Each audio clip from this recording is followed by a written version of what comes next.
I explained you how to find the prime numbers from 1 to 100, right? That means between 1 to 100 using the method of sieve of arrow to tens, right? Now we are starting with the students exercise 3.2, right? So your question number 1 is what is the sum of any two odd numbers? Right? Your first question is what is the sum of any two odd numbers? You can take any two odd numbers, right, of your choice, and then we'll see that what the answer comes, whether the answer comes as odd or whether the answer comes as even. So let's see the solution of it here, students, right? So here I am taking two odd numbers, students, 3 and 5, and if I add them, so I get a 8, right? Now ask to yourself, is 8 an even number or odd number, right? So we'll get the answer as even number. Is it okay? So whenever you add two odd numbers, your answer always comes as even number. Now next question is, students, add two even numbers, right? So here I am taking 2 and 4. If I add them, so I'll get 6. Now ask to yourself, is 6 an even number or odd number? So but obvious it's an even number, right?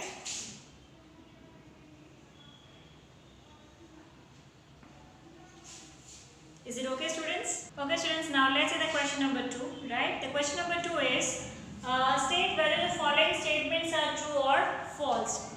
That means we have to state whether the statements are true or false, right? But I wish that student, whenever we write true or false, we should have some logic behind it, right? So we should always have the reason that why we are writing it true or why we are writing it false, right? So I will be giving you that logic also, that why we are writing true or false. So your first question is, the sum of three odd numbers is even. The sum of three odd numbers is even. So let's see first three odd numbers. We'll sum it and then we'll see whether we are getting even or not. See here, students. So I am giving you the example for it. That is, I am taking three odd numbers. Say for example 3, then 5, then 7. So 3 plus 5, student, it is 8, and 8 plus 7, it is 15. Right? Now ask to yourself, is 15 an even number or an odd number? It is an odd number. So here they are saying even. So we will be saying it as a false. Is it clear, students? Next one is, the sum of two odd numbers and one even number is even. That means two odd numbers and one even number. We have to first take these numbers. So two odd numbers I am taking 3 and 5, and one even number, that means 2. If I do the sum of it, so 3 plus 5, 8, 8 plus 2, it is 10. Is it an even number, students? Yes, it is an even. That means this particular statement is true.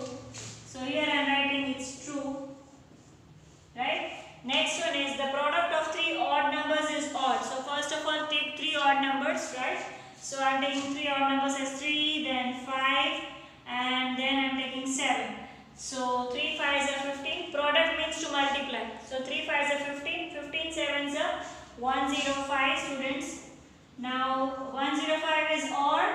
Yes, 105 is an odd number. So this is also true. Next one, students. If an even number is divided by 2, the quotient is always odd. This is quite tricky one to understand. If an even number is divided by 2, the quotient is always odd.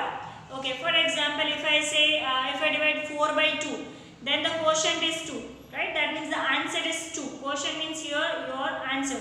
Now, if I divide 6 by 2, right? 6 is an even number. If I divide it by 2, then answer is 3. That means the quotient is coming 3. So here they are saying it is always odd. Always odd? No. Sometimes odd also, sometimes even also.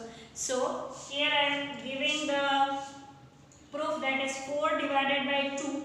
Right? It is 2. So 2 is an even number. So this is also false. Next one, all prime numbers are odd. This I have already explained to you, students.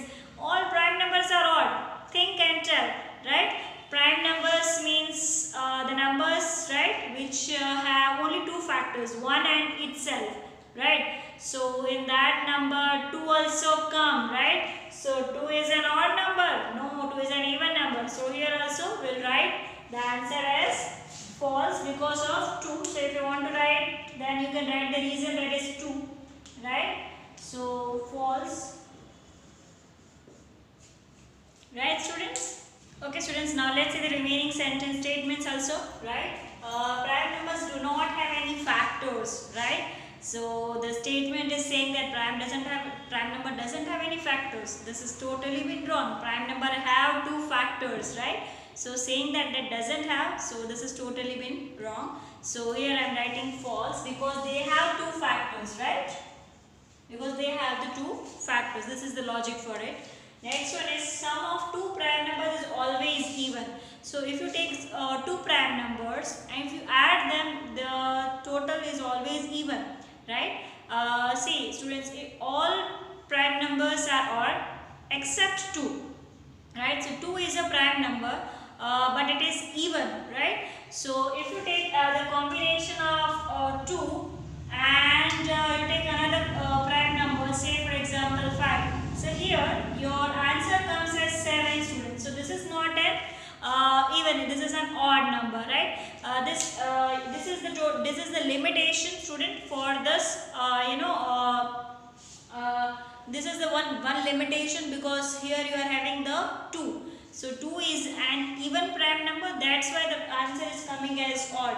If you take another prime number, say for example 3, 5, you can take 5, 7, you can take 7, 11, there the answer was always even, right? But due to this 2, the answer is coming as odd. So here also we will be writing the answer as false. Next one, 2 is the only even prime number. Yes, 2 is the only even prime number, which is even also as well as prime number. So this is true. Next one, all even numbers are composite numbers. All even numbers are composite numbers. Yes, all even numbers are composite numbers. Yes, you may be thinking yes, but there is a one even number which is a prime also. That is 2. Right, so 2 is an even number, but it is a prime. So all even numbers are composite numbers? No, false. So you can mention the reason also, because of 2. Right? Why all of numbers are not composite numbers? Because of 2. Last one, the product of two even numbers is always even. Right? So let's see here. Example, for example, I am taking 2 and 6. So both are even numbers, and if I multiply them, I get the even number only. It is always even. You take any other even numbers like 2, 4, 6, 4, right? So yes, this is a true statement. Right? I hope students you understood this question number 2. Okay students, now let's see the question number 3. The question number 3 is the numbers 13 and 31 are prime numbers, right? And both these numbers have the same digit, that is 1 and 3, right? So see students, 1 and 3, similarly 3 and 1, right? So 13 is also a prime number, 31 is also a prime number, right? Find such pairs of prime numbers up to 100. We have to find such pairs of the numbers up to 100. See here students, first pair is 37 and 73. See, both have the same digit, that is 3 and 7. So 37 is also a prime number, 73 is also a prime number. Similarly, 17 and 71, right? So see, 17 is a prime number, 71 is also a prime number. Next one is 79 and 97, right? So 79 and 97, both are the prime numbers, right? I will give you one example where the if you change the digits, it will become a composite number. For example, 23 is there, students. So 23 is a prime number, but if you change the digits, so change the place of the digits, then it becomes 32, right? Now 32 is a composite number and 23 is a prime number, so we cannot take such kind of numbers, right? So when you reverse the number, then also the number should be a prime number. So you have to make pair of such numbers. Next question is students, write down separately the prime and the composite numbers less than 20. Students, I have taught you how to calculate the numbers, right? From 1 to 100, from that table also you can pick it out, right? So the prime numbers are 2, 3, 5, 7, 11, 13, 17 and 19. And the composite numbers are, students, 4, 6, 8, 9, 10, 12, 14, 15, 16 and 18. All the composite numbers have more than 2 factors, and all the prime numbers have only 2 factors, that is 1 and itself. Right? Okay students, now let's see the question number 5. What is the greatest prime number between 1 and 10? See students, if you find the prime numbers between 1 and 10, right? So the highest prime number between 1 and 10 is 7, right? Because 8 is a composite number, 9 is also a composite number. So which one is remaining? That is 7. So here I have written the answer, students, 7. Next question is, students, express the following as the sum of 2 odd primes, right? Here the word is very much important, that is odd primes, right? You cannot take even prime, that means you cannot take the use of 2. That means all the numbers you can use except 2, right? Because all are odd primes only. So 44, students, how can we write 44 as a combination of 2 odd primes? So I have shown you two ways. So you can choose any of them, right? You can write 31 plus 13. This is also right, because if you add them, say 31 and 13 both are odd primes, and if you add them you will get 44. Similarly, you can write 3 plus 41. So that is also allowed. Next one is, students, 36. How can we write 36 as a combination of 2 odd primes? I can write 5 and 31. Next one is 24. So 24 can be written as 5 and 19, right? Next one is 18. So I can write 18 as 5 and 13, right? If you can see, students, I have used all the odd primes only. I have not used 2, right? So you can make such questions of your own type also and can work out more on this. आभार।